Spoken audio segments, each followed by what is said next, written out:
خداوند متعال کا ارشاد ہے کہ انما یوفی الصابرون اجرهم بغیر حساب. خداوند متعال ڈٹ جانے والوں کو، صبر کرنے والوں کو جو اجر دے گا وہ بغیر حساب دے گا. پاکستان کی تاریخ میں پی ٹی آئی کے ورکرز نے، لیڈرشپ نے صبر کرنے کی، مقاومت کرنے کی، ڈٹ جانے کی تاریخ رقم کی، اور یہ سلسلہ ابھی تک جاری ہے. آپ سب جانتے ہیں کہ کس طرح سے حکومت کو گرایا گیا عالمی ایجنڈے کے تحت، اور ان کے داخل میں جو گھس بیٹھیے تھے انہوں نے سہولت کاری کی اور ایک سٹیبل گورنمنٹ کو گرا کر پورے ملک کو بحران کا شکار کیا اور ظلم و ستم کی انتہا کی. تمام غیر قانونی اور غیر آئینی اقدامات کیے گئے اور اتکنڈے کیے گئے کہ لوگوں کو ڈرا دے، خوفزدہ کر دے، مایوس کر دے، اور اس طرح سے ان کا جو ایپیسوڈ ہے وہ کامیاب ہو جائے. ان کی مس کیلکولیشن تھی. انہوں نے پی ٹی آئی کی لیڈرشپ کو نہیں پہچانا تھا، عوام کو نہیں پہچانا تھا، جس کے نتیجے میں ان کا ہر قدم انہیں دلدل میں لے کے جاتا گیا. وہ ساتھ ساتھ پاکستان کو بھی ڈبونے کی پوری کوشش کرتے رہے. انتظار تھا الیکشن کا، غیر آئینی طور پر الیکشن کو ڈیلے کیا گیا، غیر قانونی طور پر الیکشن کو ڈیلے کیا گیا، اور جب منعقد کرنے کا وقت ہے تو آپ دیکھیں کتنے بے ڈھنگے انداز سے، کتنے غیر قانونی، غیر آئینی طریقے سے الیکشن کو انہوں نے منعقد کیا. آپ جانتے ہیں کہ لیڈرشپ کو پریشر ڈالا، جعلی پرچے کاٹے گئے، عورتوں کو بند کیا گیا، جوانوں کو بند کیا، 10-12 ہزار جوان پریشر ڈالے گئے، لوگوں کو ڈرایا گیا، دھمکایا گیا، کینڈیڈیٹس کو اٹھایا گیا تاکہ لوگ ڈر جائیں، خوفزدہ ہو جائیں. لیڈرشپ کو جیل میں ڈال دیا گیا، کیسز جعلی بنائے گئے، اور اس کے بعد تاکہ مایوس ہو جائیں جیلوں میں ڈالا گیا، سزائیں دینا شروع کر دی، اور اسی طرح سے نشان چھین لیا. آزاد امیدواروں کو بھی ڈرایا گیا، دھمکایا گیا تاکہ کئی نشان ہوں گے، لوگ دھوکہ کھا جائیں گے، نا امید ہو جائیں گے، نہیں آئیں گے. لیکن لوگوں نے ان کی اسٹریٹجی کو کہ کم سے کم لوگ شریک ہوں، مایوس ہو جائیں، الیکشن میں بھرپور طریقے سے شرکت کر کے ان کو ناکام بنایا، نامراد بنایا. اور پھر آپ کو پتا ہے کہ 8 کے بعد جو رات آئی وہ دھاندلی کی رات تھی. یعنی لوگوں نے 8 میں جو ووٹ ڈالے تھے وہ، اور جو پھر رات 12 بجے کے بعد ووٹ ڈالے گئے وہ اس لیے ڈالے گئے تھے تاکہ لوگوں کے مینڈیٹ کو بلڈوز کیا جائے، چوری کیا جائے. یہ غیر آئینی اقدام ہے، غیر قانونی اقدام ہے، اور یہ کرنے والے آج تو کل جوابدہ ہوں گے، ان سے پوچھا جائے گا. عوام جانتے ہیں، بچہ جانتا ہے، چند سال کا جو باشعور بچہ ہے وہ بھی جانتا ہے کہ دھاندلی ہوئی ہے. اس سے پوچھے، وہ بھی نام جانتا ہے سب کے، کس نے کی ہے، واضح سب کے سامنے.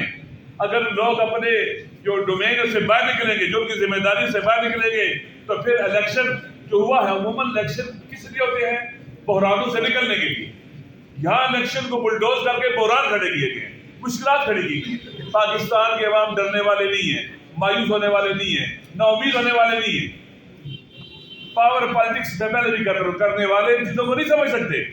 وہ چوری شدہ مینڈیٹ کو بھی لے کے فخر محسوس کرتے ہیں، اور بعض اوقات کہتے ہیں کہ دھاندلی ہوئی ہے، وہ اس لیے کہتے ہیں کہ ان کے ہاتھ میں جو ڈکیتی ڈاکہ ڈالنا چاہیے تھا وہ کم ڈلا ہے، اور ان کو تکلیف ہے، چھوٹی ڈکیتی ہوئی. پاکستان کے عوام نے جن کو رد کر دیا، جن کو ٹھکرا دیا، ان کو مسلط کرنے کی کوشش کی جا رہی ہے. دیکھیں اسٹریٹجی میں کہتے ہیں کہ فیلئر کو ری انفورس نہیں کرنا چاہیے. انہوں نے ایک اسٹیبل گورنمنٹ کو گرا کر پی ڈی ایم کی شکل میں ایک فیلئر کو ری انفورس کیا. اسٹریٹجی غلطی تھی، شکست کھائی. اب پھر دوبارہ فیلئر کو ری انفورس کر رہے ہیں، بدترین شکست کھائیں گے اور رسوا ہو گئے. لہٰذا ہم جیسے خان صاحب باہر تھے، ہم اکٹھے تھے، ہم اکٹھے ہیں، ہم ان کی اولاد ہیں جنہوں نے پاکستان بنایا تھا. ہم فرقہ واریت پھیلانے والوں کو کبھی بھی کامیاب نہیں ہونے دیں گے. ہم پی ٹی آئی پر کبھی بوجھ نہیں بنیں گے، بوجھ اٹھانے والے بنیں گے، ساتھ دینے والے بنیں گے. ہم نیشن بلڈنگ کی طرف جا رہے ہیں، ایک ایسی قوم جس میں تمام مسالک ہوں، مسلم ہوں، غیر مسلم ہوں، تمام اقوام ہوں. وہ صرف اور صرف پاکستان میں نیشن بلڈنگ کا کام عمران خان کر سکتا ہے اور کوئی نہیں کر سکتا. 80-90% لوگ کہاں کھڑے ہیں؟ خان صاحب کے ساتھ کھڑے ہیں، اس بیانیے پر کھڑے جو انہوں نے دیا کہ ہمیں غلامی قبول نہیں ہے، آزاد خارجہ پالیسی، داخلی خود مختاری، اپنی زمین اڈوں پر نہیں دیں گے، ایبسولوٹلی ڈالتا ہے ان کو، اور فیصلے خود کریں گے، ڈکٹیٹ نہیں ہوں گے.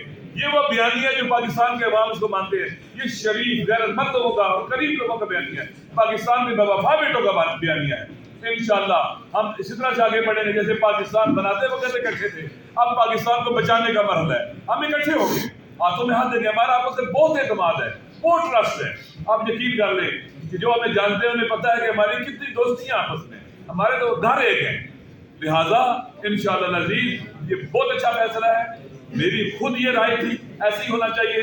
میں نے خود کہا ہے کہ صاحبزادہ حامد رضا صاحب سنی اتحاد کونسل کے سربراہ ہیں. بہترین آپشن وہی ہے اور ہم اس میں ہمیں کسی قسم کا کوئی کیا سے کہتے ہیں کہ وہ کیا سے کہتے ہیں کہ تحفظ نہیں. خوشی ہے, یقین کر لیں. اب ہم ایک ہے, نہ فرق ہو سکتے ہیں, ہم ہیں یہ. لہذا بہت زبردست ہے. اس مشکل مرحلے میں ہم پی ٹی آئی کے لیے ساتھ ہیں. میں نے پہلے بھی کہا خان صاحب اس بڑے کاز کو لے کے چلے ہیں جس میں نیشن بلڈنگ بھی ہوگی, گورنمنٹ بلڈنگ بھی ہوگی, کنٹری بلڈنگ بھی ہوگی. وطن کو بچانے کی تحریک ہے. ہم وطن کے لیے جان دے سکتے ہیں اس راستے میں, خون اپنا دے سکتے ہیں. ہم پیچھے نہیں ہٹیں گے اور طاقتور طریقے سے آگے بڑھیں گے اور ہر فورم پر جنگ لڑیں گے. جو جیلوں میں ڈالے ہوئے یہ بے گناہ ہیں, جھوٹے اور جعلی پرچے ہیں. چاہے وہ کئی ہزار جوان جو جیلوں میں بند ہیں, چاہے وہ لیڈرشپ جو جیلوں میں بند ہے, چاہے خان صاحب ہے. گٹیا طریقے سے آپ نے ایف آئی آریں کاٹی ہیں اور یہ نہیں ہونا چاہیے تھا. آپ گھروں میں گھسے ہو, شرم آنی چاہیے. شریف آدمی, کریم آدمی, نجیب آدمی, حتی کل مسلمان نہ بھی ہو, جوان مرد ہو. مشرق کی تہذیب اس کی اجازت دیتی کہ آپ لوگ گھروں میں گھسے, ان کی خواتین کو اٹھائیں, ان کے بچے کھیلے ہیں, ان کے شوہروں کو بعض کے گھروں میں کینسر ہے, بعض خواتین کو کینسر ہے. ہم انشاءاللہ ان کو آزاد کروانے کی جدوجہد کریں گے, باوقار طریقے سے باہر نکلیں گے. عوام سرخرو ہوں گے اور عوام سے لڑنے والے وہ ہاریں گے. تاریخ گواہ ہے کہ جو بھی اپنے امام سے لڑا ہے وہ ہارا ہے. میں انشاءاللہ ہم مل کے اس وطن کے لیے, پاکستان کے لیے, پاکستان کے عوام کے حقوق کے لیے, پاکستان کی سربلندی کے لیے مل کے جدوجہد کریں گے. انشاءاللہ آگے بڑھیں گے. کشمیری یہ جان لیں ہم ان کے حقوق کے مدافع ہوں گے. پاکستان کے حاری, مزدور, مظلوم جو بھی ہے پاکستان میں جس کو حقوق نہیں ملے, ہم ان کے ترجمان ہوں گے اور انشاءاللہ العزیز خوبصورت پاکستان بنائیں گے. خوبصورت گلدستہ بنے گا مسلم اقوام کا, لسانیات کا, مذاہب کا اور مسالے کا انشاءاللہ. اور فقط یہی ہو سکتا ہے اور کہیں نہیں ہو سکتا.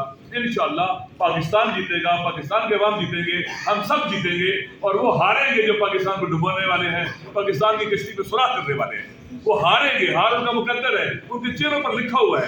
8 فروری کو بھی ہاریں گے, آئندہ بھی ہارتے رہیں گے انشاءاللہ. میں پھر آپ سب کو کا شکریہ ادا کرتا ہوں, آپ تشریف لائیں اور ہم جب تک زندہ ہیں ہم خان صاحب کے ساتھ اس بیانیے پر, اور انشاءاللہ اس سے ایک قدم ہی پیچھے نہیں رہیں گے. السلام